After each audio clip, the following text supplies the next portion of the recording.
Husam Zomlot is the head of the Palestinian mission to the UK. He's part of the PLO, Palestine Liberation Organisation, and he recently met with Keir Starmer. Let's have a look at him on the BBC clearing up matters related to the term terrorism, which does get thrown around sometimes when talking about the Palestine issue. Let's have a listen. Husam Zomlot, who is the Palestinian ambassador to the UK. Welcome to you. Can you see why the Israeli army would consider the leaders of an internationally recognised terrorist organisation intent on destroying Israel as a legitimate target? Well, we have really to talk about this term terrorism that has been used elastically for the last 75 years. By many countries in the West and by the international community. Because the West is absolutely complicit in this whole oppression of the Palestinian people. And you know, the Balfour Declaration was issued here. And since then, the Palestinian people has been in a continuous, ongoing state of dispossession, of subjugation, of besiegement. So he brings up the Balfour Declaration. The Nakba, the creation of Israel when the Palestinians were scattered, was in 1948, but the Balfour Declaration actually was declared in 1917, and that was a declaration from Lord Balfour to Baron Rothschild. Yes, Baron Rothschild was seen as a leader of the Jewish people at the time, and a lot of conspiracy theorists' ears prick up when they hear the Rothschilds mentioned.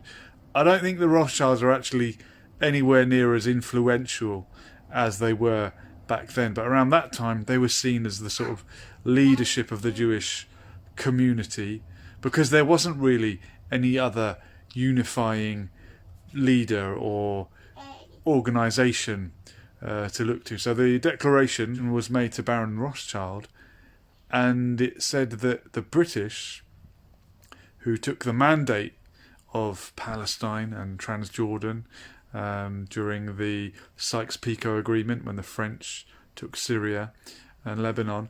And the Balfour Declaration said that the British would ensure there would be a Jewish homeland.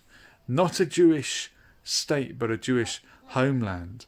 And it was the terror gangs of the time, the Stern Gang, the Irgun, these terrorist gangs in the land of Palestine, which bombed Britain out of the region by planting bombs in the King David Hotel, by hanging soldiers in the orange groves, and a campaign of violence which took Palestine by force. And that was when they created not a Jewish homeland, but a Jewish state. And that's something different. So from this Palestinians' perspective, the State of Israel was created through terror, and the terrorism that we've had since resisting that, he would argue, would be the natural reaction. Every action has a reaction, doesn't it? Let's listen a bit more. And we've just heard about this term terrorism. When you send your 40 war planes to Gaza, bombarding residential compounds, killing all these children and women, wiping entire families, that is the definition of terrorism. So we have to be careful about the use of the term terrorism. The Palestinian people have been subjected to a state-sponsored terrorism for a 75-year period. So he's likening the treatment of the Palestinians to terrorism from the State of Israel. But technically, terrorists would usually be non-state actors. So it's difficult when we start talking about certain states being terrorists. I mean, I know a lot of people say America is the biggest terrorist going. But if you're a nation state, are you technically a terrorist? I mean, there are other crimes. There are war crimes. There is international law.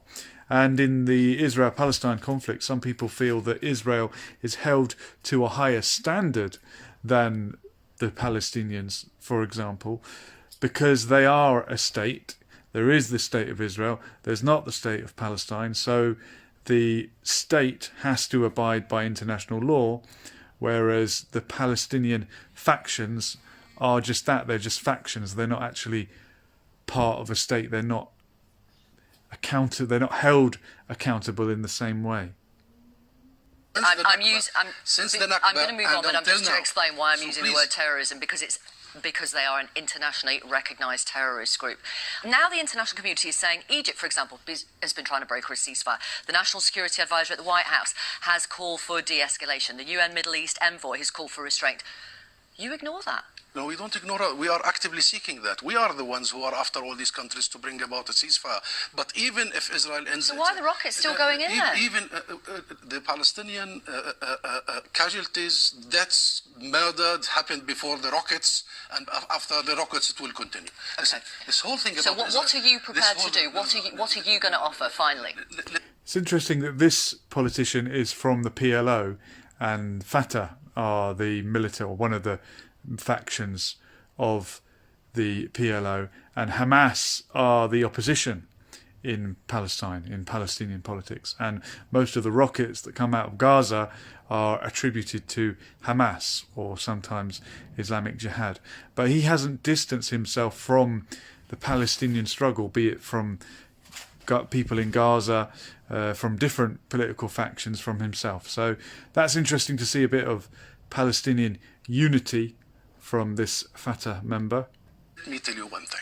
This whole thing about Israel enforcing some sort of a rule of law, I'm asking about you. and that we, the Palestinians, are the ones who are always abhorrent, has got to end. Right, Israel is enforcing a system of apartheid as per every single international human rights organizations, including Amnesty here and the U.S. Human Rights Watch, and everyone. That's what it is enforcing this. And international law is clear.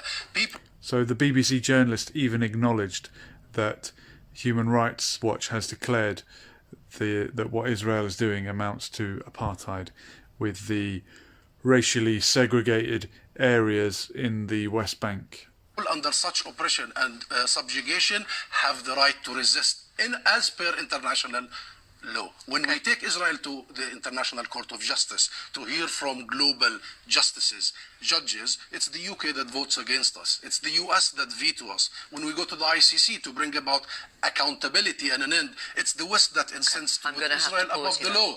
And thank you. Keep giving them the impunity they have. And unless that impunity ends, you will invite me again, and you will see many more Palestinian victims, unfortunately.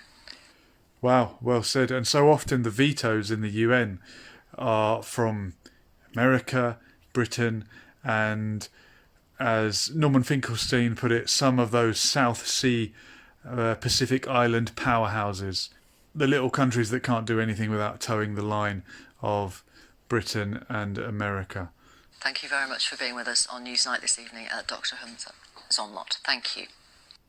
Well, I think he gave a good account of himself there, but I don't hold out much hope for what he might achieve by meeting with Keir Starmer, who is in opposition in the UK but has described himself as not a Zionist but a supporter of Zionism, and he was crucial in ousting Jeremy Corbyn from the Labour Party. Jeremy Corbyn was a victim of a smear campaign. He was portrayed as an anti-Semite when really he was just a supporter of the Palestinian people.